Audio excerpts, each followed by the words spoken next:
Mike Tomlin, Aaron Rodgers, and the 1-1 Pittsburgh Steelers head out to Foxborough to face Mike Vrabel, Drake Maye, and the 1-1 New England Patriots. Two of the most iconic franchises in NFL history, tied at the top with 6 Super Bowls apiece in a clash in Week 3. This should have been a Sunday night game with these two going head-to-head. And I'll tell you, to set the stage for this, when you look at both of these teams, what is the problem? It's not exactly their organization. It's who's in their division. They have an MVP quarterback problem in their division. New England has to deal with Josh Allen twice a year and how good that team is battling for the division. And Pittsburgh has to deal with Lamar Jackson. So realistically, getting to the position where you can win that division doesn't seem like it is your best shot to make in the playoffs.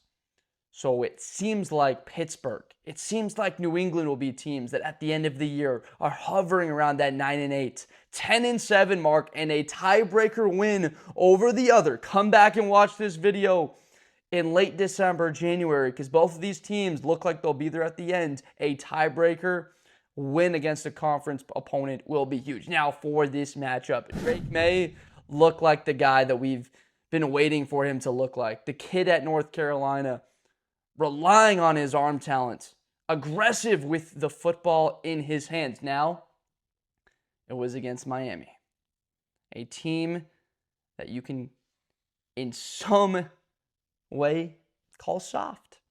I'll say it. Miami's defense has not been up to par. Simply put, what does Drake Maye do? 19 of 23. 230 and 2 touchdowns, 10 yards a target, and they run the football well. Now, it's a little bit different than what we expected. The rookie only gets 3 carries in this game. Travion Henderson, not really a factor so far on the year for them. Clearly buried in the depth chart, a little bit behind Antonio Gibson, Ramondre Stevenson, but these guys ran the football well. Is there a clear-cut number 1 wide receiver for Drake Maye? Absolutely not. He's still looking to establish a connection with somebody, but you have to love what you saw from them in stopping the run against Miami. Miami decides, okay, we're only going to run the football 15 times in this game. Okay, sure, that can be your game plan. Just let Drake Maye sit back there and sing it now on the other side of things. Pittsburgh put up all those points against the New York Jets. Apparently a great defense. Aaron Rodgers throws for 4 touchdowns. This past week, though, that was a very tough loss for them. Just a heartbreaker of a play with Caleb Johnson. We're not going to go into that too much, but have to understand the rules. Tough one there for the rookie out of Iowa. But they have to run the football better against New England. They absolutely have to. Milton Williams now in the middle of that defense. 3.4 yards a carry will not cut it. Now, where I do expect them to really take advantage for Pittsburgh is Jalen Warren out of the backfield. We saw Devon Achane have a huge day. 8 catches, 92 yards, a touchdown out of the backfield, catching the football. Jalen Warren is a guy that possesses a very similar skill set. He saw him get 4 catches for 90 yards last week against Seattle. He caught the ball really well. He was very effective in that matchup against the Jets in week 1. 2 catches for 22, 11 carries for 37. Good enough for them, but it seemed like he got first downs in key spots, extending drives. But Aaron Rodgers, just not the performance that you really wanted to see week 2. You want to see a guy build off of something. 2 touchdowns. Didn't look all that great. It's clear that he doesn't have a step. You see, this guy looks like he's lost half a step. In the sense, he's lost a full step. After that Achilles injury, the age up there just doesn't move around in the way that he used to, which made him an elite quarterback, which he's not anymore because the mobility allowed him to get what we call, when we talk about offensive coordinators, their key is 4 or 5 off-script first downs a game. They talk about that. I want to see my quarterback make a play. Things break down in the pocket. Can you break a sack? Can you get outside of there and pick up a first down with your legs? Making a throw on the run.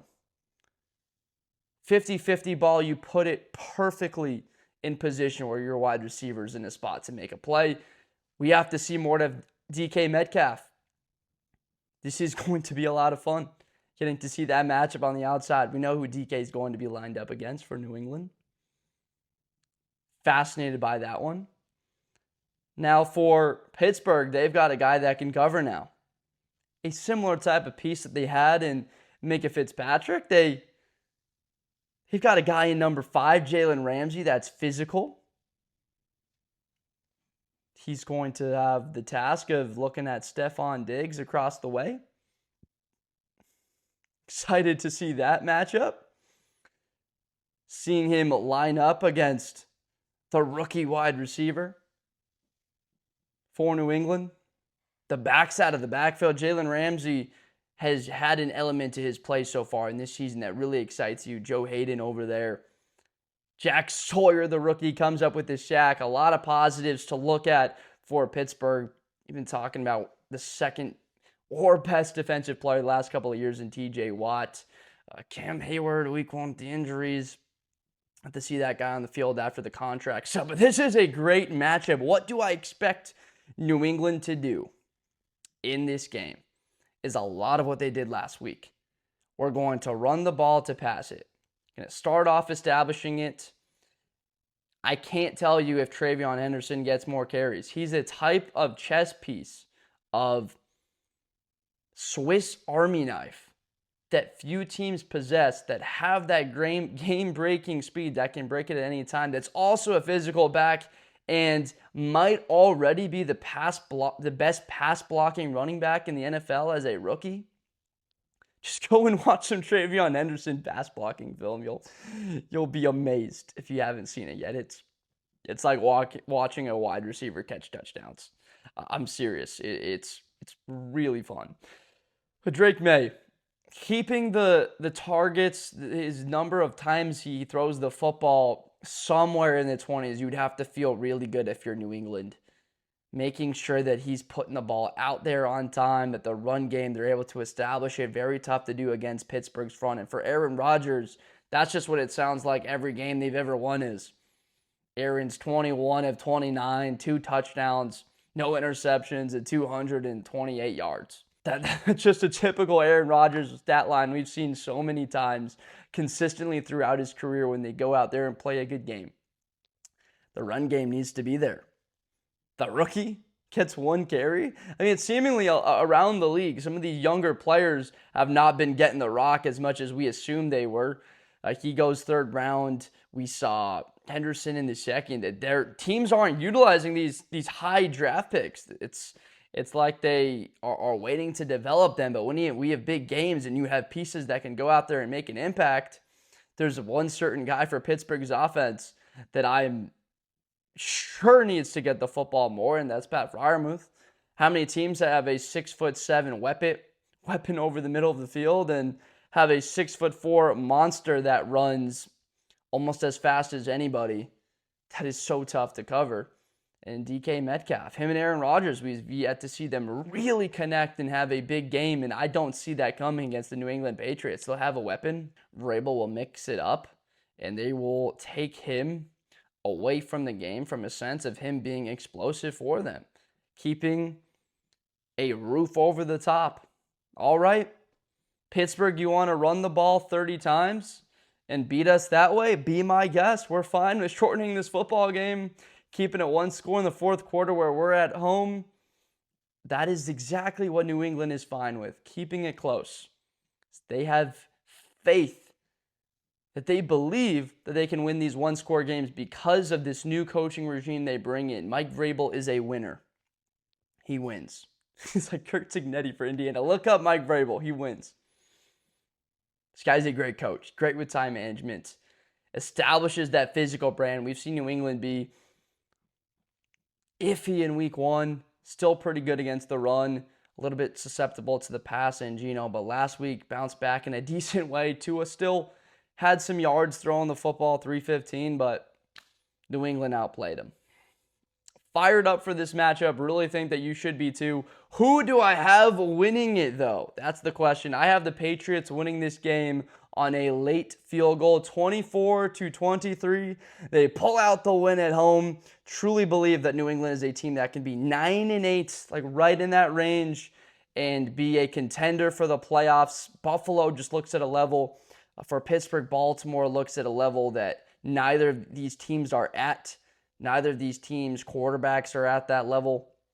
Defensively to offensively, just the way those teams move. So this game, in the sense of the wild card, remember, come back and watch this and look at it. You've got two very good teams, but just not at that level. So they'll be competing for a wild card. I have New England with the win in a very important tiebreaker. Let me know down below in the comments who you think wins this game and why. Excited to interact. I love Pittsburgh fans. They're as passionate as any fan base in football. New England fans are just the same way. So please engage. Let me know down below all of your thoughts, feelings about this one. Subscribe for more content in the future. If you enjoyed, love to see you again around the channel. Just trying to build out this community of positive football going forward. You're so fired up. It's back. So I will see you next time. And we are so excited football is back. Gonna break down matchups, preview them. Let's go. Thank you. Best player in college football. That Georgia and Ohio State game, New Year's Eve, is going to be a classic. Josh Blunder. Hi, everybody. I'm Josh Blunder. To the 40, 35, 30, Espinosa to the 20.